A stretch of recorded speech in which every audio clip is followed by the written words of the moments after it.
Welcome to the Tech Sharmit podcast, where technology is not just news, but the roadmap to the future.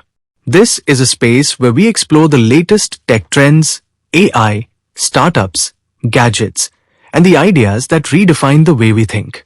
Leading this conversation is Amit Sharma, globally recognized as Tech Sharmit. A technologist from Bharat, Amit brings an Indian perspective to the global technology landscape. With deep technical expertise and strong industry insight, and for his contributions and impact within the global tech community, he has been recognized with several prestigious honors, including Google Developer Expert, Microsoft MVP, IBM Champion, and Planet Mainframe Influencer. Through this podcast, he shares practical knowledge, real-world perspectives, and globally relevant thinking designed to help you stay ahead in an ever-evolving technology landscape. Before we begin, make sure to subscribe to the Tech Sharmit channel to stay updated with future episodes. And if you're looking to level up your skills, don't forget to explore the Tech Sharmit digital course book in the description box, where you'll find thousands of free programming courses curated to help you grow as a developer. So plug in your headphones and join us as we begin today's episode of the Tech Sharmit podcast. Hello everyone, welcome back to the Tech Sharmit podcast. Today I'm joined by another very special guest, Bruce McPherson, who is joining us all the way from United Kingdom. If I talk about Bruce, then he is a consultant and Google developer expert with over 30 years of experience in IT, including roles such as CIO and chief architect. His career spans global enterprises and startups with deep expertise in identity, Google Workspace, cloud architecture, and APIs. So, today in this episode, we will talk about some of the great lessons from moving between enterprises and startups, what modern CIOs must focus on today, and why identity should be architected first. And also, we will touch the perspective of on the life in the United Kingdom that often was misunderstood. But before we proceed further with these all things, I would like to thank Bruce for joining us today in this episode. And now I request you to please initiate the discussion by telling us a bit about yourself. Yeah, hi, Amit. Yeah, so as you mentioned, I've worked for corporates and small companies, but mainly corporates, and I've done all kinds of roles. I've been in tech for since 1970, really, with a few different things going on in between. So I've seen a lot of things happening. Things have changed significantly over the years, obviously. And nowadays, I retired about 10 years ago. So nowadays, I just play around with code and share what I've learned on various websites and videos and books and so on. Okay. So, Bruce, as we know that you have had over 30 plus years of experience in IT industry across roles like CIO and chief architect. But what initially inspired you to start your journey with the IT? Like, was there any defining moment or a person that inspired you to start your journey in IT? No, it wasn't that. I mean, we're talking about 1970 here. So IT as you know it now is not IT as you knew it then. And I knew that when I left school, I had to do something. I was a professional musician at the time, but I still felt as if I needed to have an alternative career if that didn't work out, which it didn't. So I looked around to see what was available, and I found this course that was actually maths and statistics, but also computer science. And at that time, computer science, we wrote stuff in assembler and so on. We worked on the mainframe, we had paper tape, Okay. all that type of thing. So it wasn't anything that people would recognize as IT, but it did give you a good understanding of how things worked, of course. Um, but really, the IT component of it was in support of the maths and the statistics element, which we would, which we needed. So it was kind of an afterthought almost. That I didn't get inspired to get into IT. I just did it because it was convenient to do so, and I eventually got back into IT professionally about 10 years later. Yeah. Okay, Bruce. So, now after serving so many years in IT industry, we heard some term from your, or I would say the phrase from your end that now you are relaxing. yet you are still coding, mentoring, and contributing. So in your opinion, like what does that really relaxing actually mean to you now? Yeah, so relaxing is being able to do the things that you like to do, Okay. and not do any of the things that you don't like to do. So that's you know yourself in IT, then there's a balance between the the good stuff and the bad stuff. Um, so I enjoy coding; it's fun. I enjoy sharing what I've been able to learn by coding. So by having been retired for 10 years, that means I can do the things I like. So that's what I consider to be relaxing. I also play in a band as well, so that keeps me another side of my personality busy. So relaxing is probably not as what most people would understand as relaxing, but for me, it's good. Okay. Okay. But still, like I would say that you are touching so many lives with your contributions in as a GD or as a tech expert, because those who are into your circle, they know about the worth of the knowledge that you are sharing with them. So it's really very inspired to know about your journey, like not only as a professional, but after like 30 years, still you are contributing in a different ways, and that is really very inspiring. Yeah, I think mentoring is a very important Indeed. aspect. Yeah, the good thing about Google is it runs quite a number of mentoring programs, like for Mm. women in tech and stuff like that. So helping underrepresented groups in our industry is very close to my heart. And I love the opportunity for being able to do that. We've had quite a few people that have, you know, graduated as GDEs following some of the mentoring that I've been able to do. So that's a very humbling experience actually to see people come on in that way. So I enjoy that aspect of it too. Yes. Okay. So, Bruce, like when we look at your professional journey, so we found that you have moved from large global enterprises to startups. So, what actually like surprised you most about this particular transition from a global enterprise to the startup journey? Yeah, so it's almost circular because when I first started in professionally in IT, it was with a small company. We were 100 people or something like this. And we grew to be a 10,000 global company over the 20 years I was CIO there. Mhm. And I did notice as we became a public company and as we started to um, pick up or acquire, if you like, other companies in other countries, the whole process of getting things done became a little bit more, well, it became very slow actually. And that kind of the ability to do things flexibly and quickly and without worrying too much about who was going to be affected by it in terms of being against it was very refreshing. Um, Now, strangely, when I left that company in 2000, I joined a massive company of 200,000 people, and I was the CIO for Europe and Asia at that time. Okay. And it was a completely different, it was an American company, so it was a very different type of an experience for me. So it was a tech company, so that was good. I learned many things about how to, manufacturing and things like that I didn't know anything about before. Um, but again, this kind of sluggishness and being able to do anything really got in the way. I think there's multiple things that get in the way of corporates, and I think that the biggest one is complacency. Mhm. So they're very successful, they're making a lot of money, so why change? Well, of course, everyone around you is changing, and you're not. So you've Yes. got this concept of so you've got complexity as well as complacency. So over the years, many things have happened. You've acquired companies, you've built new factories, everything else, and you've got all this complexity in your environment you can't get rid of, and you can't grow because of it. And there's, I guess, the third part is to do with people. So you've got little sort of empires built around, and people are concerned that any change might affect that empire. So it's kind of politics within corporates that doesn't exist in Mhm. startups. So anyway, that's kind of pretty much a the bad things about corporates. The good things, of course, is number one, you get to travel, so you get to expose to all kinds of cultures and different ways of doing things, which is great. Yes. There's usually a lot of money around, which is good because you can afford to do things if you can get through the bureaucracy around being able to do them.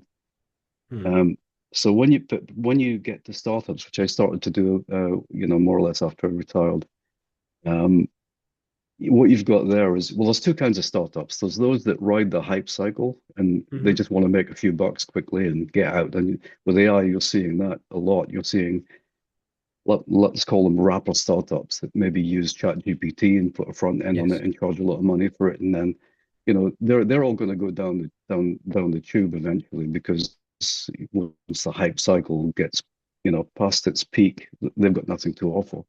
I don't really consider them to be startups. I consider them to be a little bit more, make a quick buck kind of people. The true startups are those that have got a vision and want to do something with it, want to see it turn into reality. And of Yes. course, those guys will do anything to make it happen. No barrier is tough enough for them to get over. And that's what I love about the startups I've been involved in terms of um, advising them how to do things that they wouldn't otherwise be exposed to, but yet being able to do it in a kind of a way that's not massive corporate style, but small enough to be able to be flexible and agile. So I like that part about startups. It's very different. It's a very different story. I mean, I always think about corporates. They don't want to rock the boat, but they've got so much baggage that they're going to sink it.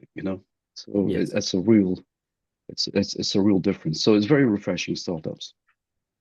Okay.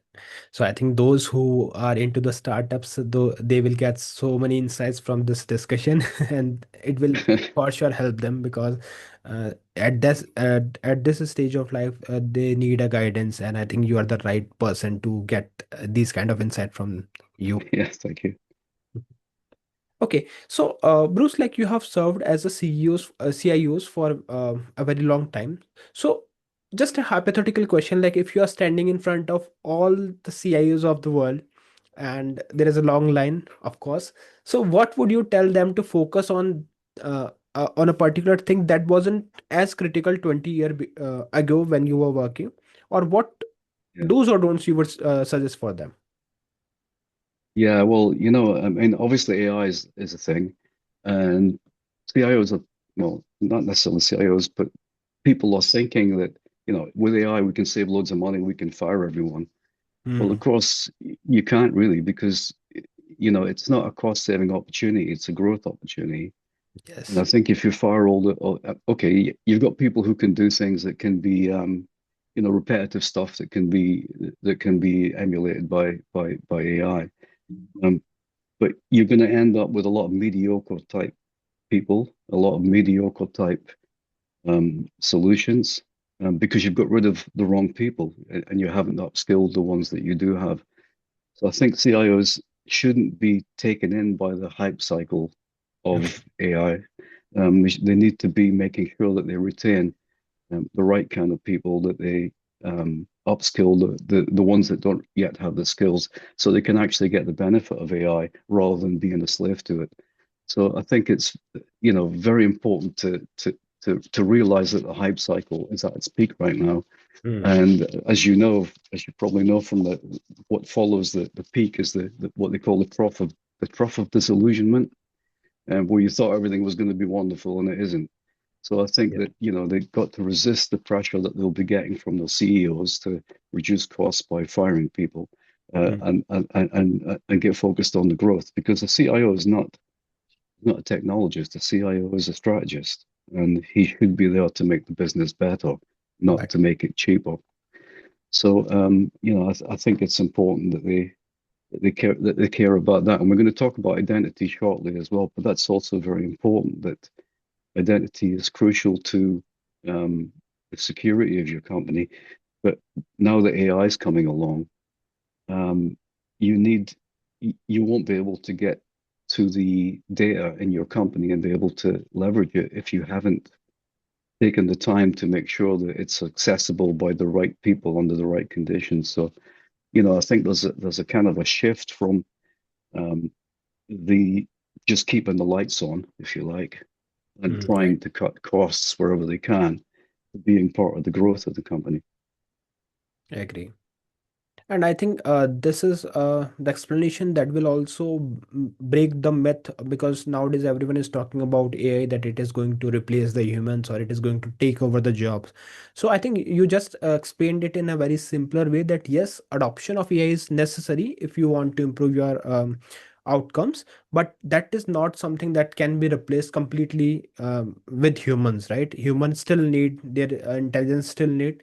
So we, it's better to adopt the things, but also focus on the human tendencies, because they are the right, because we can't trust directly on the tools, although they are working as expected, but still we need a human intelligence to solve our task and to build the right solutions. Mhm. Okay, so now Bruce, we will talk on one of your favorite topic, that is identity. So Mm. we all know that identity is now the control plan for everything. So how should enterprises architect identity first, rather than treat it as as an add-on? Because there are so many add-on things, right? But how they can prioritize the identity first? Well, I think the first thing is don't roll your own. Okay. I think the people often make the mistake of let's write this app and let's create some kind of a login type of a story that's going to be specific to that app. So the moment that you do that, you've created a silo, Hmm. not only of people using that app, but also of the data that that app is responsible for. And you- I'm gonna like kind of skip over the security part of identity because we all know that's a thing, right? So I'm not even Right. gonna go there, but um, I'm really going to talk about data visibility, which is, if you've got an organization, one of the most important things for that organization is its data. And if you think about the way to get growth is to look at what you're doing and to analyze what you've done in the past and therefore improve it for what you do in the future. And if you've got lots of, data silos all over the place, nowadays with the with data mining tools and so on, and in particular with AI, you've got the fantastic opportunity to bring all that stuff together and Hmm. get tremendous insight from it, but only if you have access to it. And if you've got lots of data silos that have been um, protected, if you like, by unique identity management, suddenly you don't get the value for it. So, people used to talk about let's make all our data um, properly structured and everything so that we can easily access it together. Right. Um, but that's less important now because unstructured data is a thing we can now handle. So it's much more important to let's make sure we've got access to it all in a secure way, of course, so that we can consolidate it and bring it together and reformat it and everything in ways that we couldn't in the past. So now identity becomes the key rather than data structure. Right. Okay, and we talked about just prior to this, we talked about the AI. So one thing I want to ask, and I want to touch base the question again regarding the content creation, because we all know that AI is impacting almost every domain of the industry, and one of the domain is content creation. So how do you see like the impact of AI, especially on the content creation, like how it is created now, or maybe in future, how it will impact the overall process? Yeah, yeah. Well, I've been running a website for 15 years now, and we have like over 1,000 articles on there. Mm-hmm. And just until 2 or 3 years ago, we were seeing like 1 million visitors a year. Now I don't even bother to check it because no one goes. I mean, no one reads stuff anymore.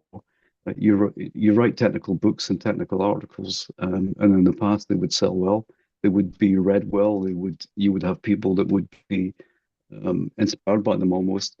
But nowadays, people don't read stuff. They want to know how to do things. I've got this problem. How do I give me some code to run that will do that thing?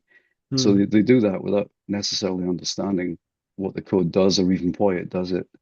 So the next time they want to do that, they'll just ask for the same code again, as opposed to being able to do something more constructive with it themselves.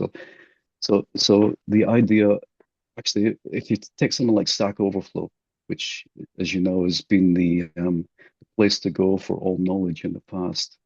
The usage of Stack Overflow has just more or less disappeared over over the past couple of years. You used to get experts who would be contributing on Stack Overflow all the time, but now Mhm. people are not asking any questions and you don't have the experts anymore. So I think it's not just affecting content creation, it's affecting expertise and the willingness to want Agree. to share it because you know that no one's going to read it anyway. So I Hmm. think we're going to see a kind of um, a dumbing down of content being created because in fact we see it already. We see lots of articles still being written, but they're clearly not being written by even by humans. They're AI generated. Yes. Um, and that's not really adding much value, to be honest. And I think it's kind of dumbing down the whole tech industry. So unfortunately, it's a byproduct of what's a great thing, which is AI and the great achievement that's been. But yeah, it's dumbing down and making everything mediocre. Hmm. Right. And I kind of like putting experts off of sharing their knowledge. I think it's kind of a bit of a sad story for content creations. Agree. And also, like when we think that, especially for the bloggers, they know that now everyone is using Chat GPTs or Gemini or other tools to get their queries right. So they will also feel that if I am writing 5-page articles, so people still like they are not they don't want to spend much time. They just do the query and they will get the solution for it. But Exactly. Yeah. on the other hand, we can understand that it is for sure reducing the intelligence, or I would say the creativity, because now the human is tend to keep themselves busy in searching the things in a very less time. They are not going to read out all those articles in a detail, or the books, especially the books. So we have pros and cons for both things with AI. So it's always recommended, I think, that we should focus on both things. We can use the tool wherever it is needed, but when it's a thing regarding the learning, so and I think you also agree that we should focus on books as well and articles as well, because they have the real worth to learn the things. Well, don't forget that the knowledge of AI comes from these articles and books in the Yes, first place. agree. So if people are not writing them anymore, then you're going to end up with redundant knowledge and so on. Correct. So we need to find a way of keeping that going too. Correct, because Yeah, I think what do they call it? Model collapse. Is that what they call it when there's when there's no more information, no more new stuff to be found? It's called the right. model collapse, right? You can we Right. These are the potentially data that facing are that. fed it. Yes. Yeah, yeah. Mhm.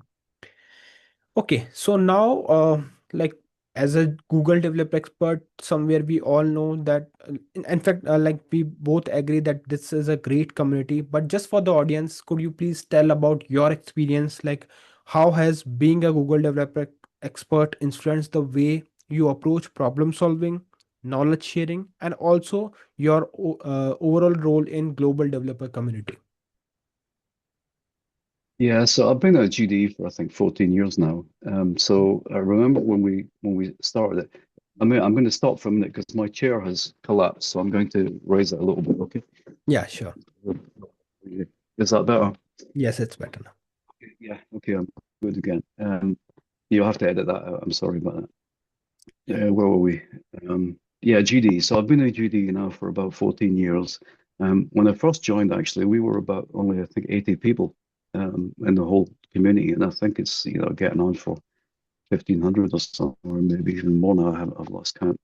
Um, and at that time, the community was a single community of everyone, the Android guys and everything. We're all in the same community. We all knew each other. We all shared knowledge and everything, which was great. And we didn't have the concept of regionality, so we didn't have like EMEA people and US people. It was just one community, and that was really good. Over the time, it's expanded, and we've kind of broken off into our separate regions and separate specialities, Hmm. which means that you get closer to people, of course, which is great. But you lose the connectivity to the other groups and so on. So it's best to be part of be a GD in multiple categories because at least you get a little bit more of that. But the point is that you develop these friendships and mutual respect that lasts for many years. We have some great, you know that when you contact a fellow GDE about a problem that you might have, you know you're going to get a sensible answer. He's going to drop things and help you to fix it.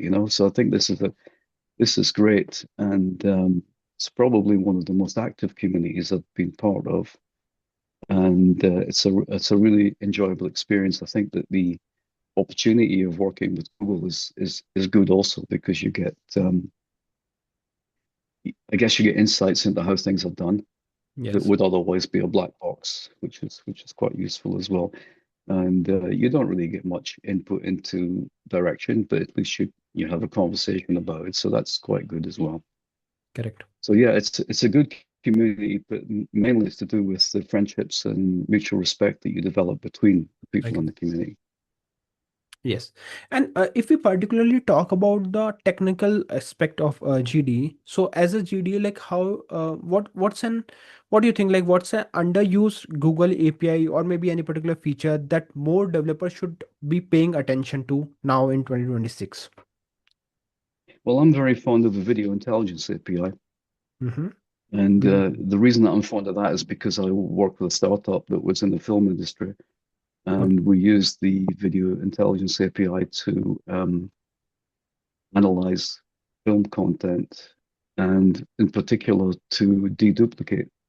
I mean, the way it worked is that people would upload films, but there'd be different versions of the same film, like in a different language or something like this. But how would we know it was the same film? We couldn't compare them digitally because they were different formats and so on. So we decided to use the Video Intelligence API to examine um, object tracking, which means Mm. that if you've got a piece of a film, you can maybe identify a dog in a balloon or something like this, and you can watch where it goes, the movement of those objects across the screen. Um, and if you find two films and they've both got a dog and a balloon moving from the left side to the right side of the screen, it's probably the same film. So that kind of a deduplication opportunity, and of course searching as well, because you can search on films, find me films with balloons in them, that type of an idea, Yes. was it's a really powerful feature. And of course, there's alternatives now with Gemini and everything. There's lots of video comparison type tools now, but the Video Intelligence API is very, very powerful, and it's been around for quite a while. You can recognize celebrities and all sorts of stuff with it. So it's Yes. a pretty cool if you're building a film industry tool, which is what we did with it. Okay, I think those who are interested into AI and tools, they got their assignments. They can explore these API to figure out the best use of it. So thanks for sharing it. Yeah. Okay, so moving ahead, Bruce, we will talk about the key person in your journey because we all know that as an expert, you have touched so many lives by sharing your knowledge. But if we particularly talk about your journey, then who were those key person around you who helped you in your journey to become a support system for your life? Yeah, well, I mean, unfortunately, when you get to my age, many of the people who did that have now died. So I'm going to talk about a couple of those, but first of all, I'm going to talk about my wife, who was a technical expert in her own Okay. right. She's been CTO for a large American company, and you know, she's she's French. She's a woman, uh, and she's working for an Anglophone. Well, she was working for an Anglophone company Okay. as a woman in tech, both of which are significantly hard um, obstacles to overcome. She's got a PhD in economics, but yet she's in tech. So, there's a whole bunch of stuff that would have held her back, and she didn't care. She just go over it anyway. So she's had obviously, her journey has had a great effect on how people can overcome those kind of obstacles that generally slow people down. She's number one. And number two, I guess, is her father, who sadly he's died now, but he was a doctor, and in his 90s he was still following the latest developments in medicine and so on. And when you think about that, you realize that age is not a barrier to being able to continue Right. to develop and to follow stuff that's interests you. So there's that. And then I'm going to go back to another guy who's sadly died, who was my CEO of the first company that I joined. I mentioned earlier, I joined when it was very small, we became large. Tony Cowling. He was the CEO of that company, and he recruited me actually. Okay. And when I joined, I was the only IT guy. And over the years, we developed that. But he was always my boss. And two things I learned from him is just because you can do something, don't do it. Do it because there's a reason, not just because you can do it. Because you know what it's like in tech. You've got this great idea and you think, I'm going to do all this over engineering and everything. He says, no, don't do that. Just because you can, don't. And that was very interesting. And he always was very supportive of innovation. And in fact, when he died a few years ago, a few of us set up a foundation in his name, a charitable foundation that Okay. supports technical innovation in the market research industry. So we fund university research into things like that. So that foundation is still going. So he's had a great effect, not just in my life, but on everyone's. For everyone. The next guy is a guy called Ron Roberts, who's also died a few years ago, unfortunately.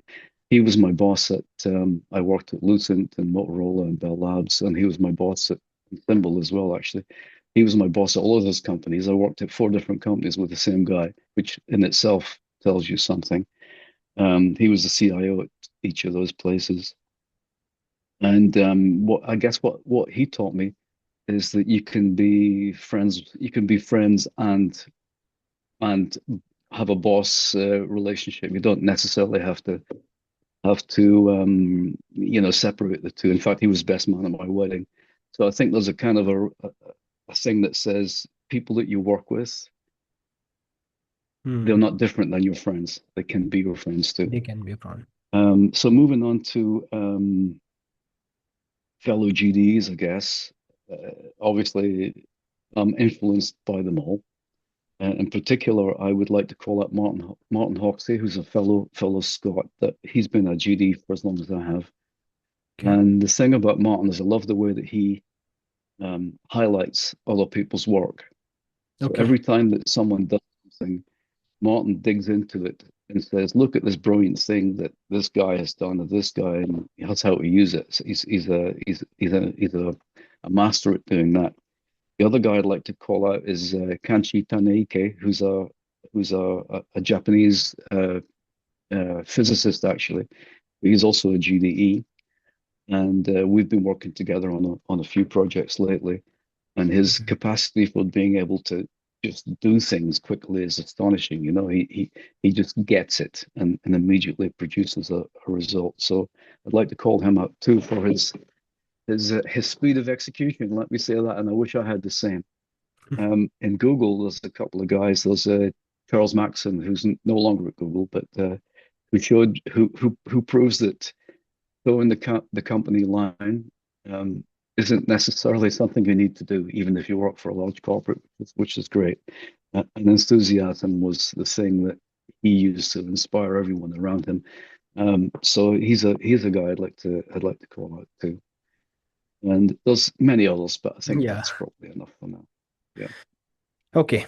All right. So, although Bruce, we have plenty of things that we can discuss with expert like yourself, but we are short on time. So, I just want to take one last Yeah. question, and this is related to the place you belong from. So, as a proud citizen of United Kingdom, what you think? Like, what are the few things that is close to your heart that you wish to share with the rest of the world about your own country? Yeah.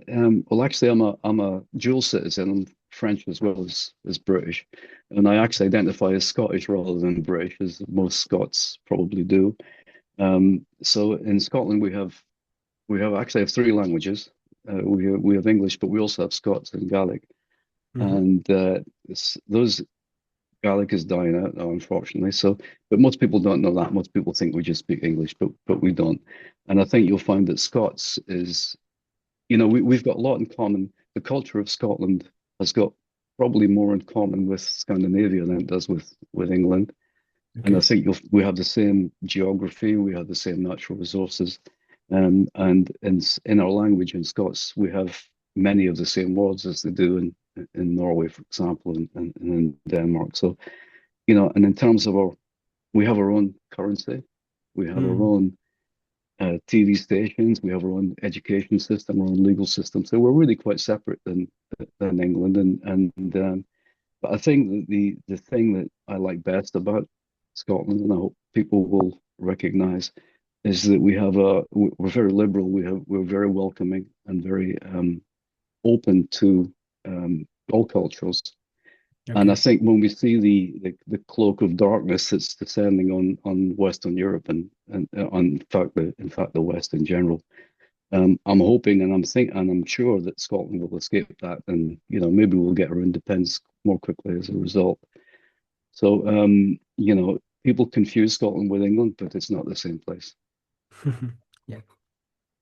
Okay, so yep, thank you so much, Bruce, for joining us in this episode and for sharing your expertise and to share about right way to use the AI, I would say. And I think this will resonate with so many other listeners. So thank you once again for being a part of the show. Well, thank you for inviting me. It's been a pleasure.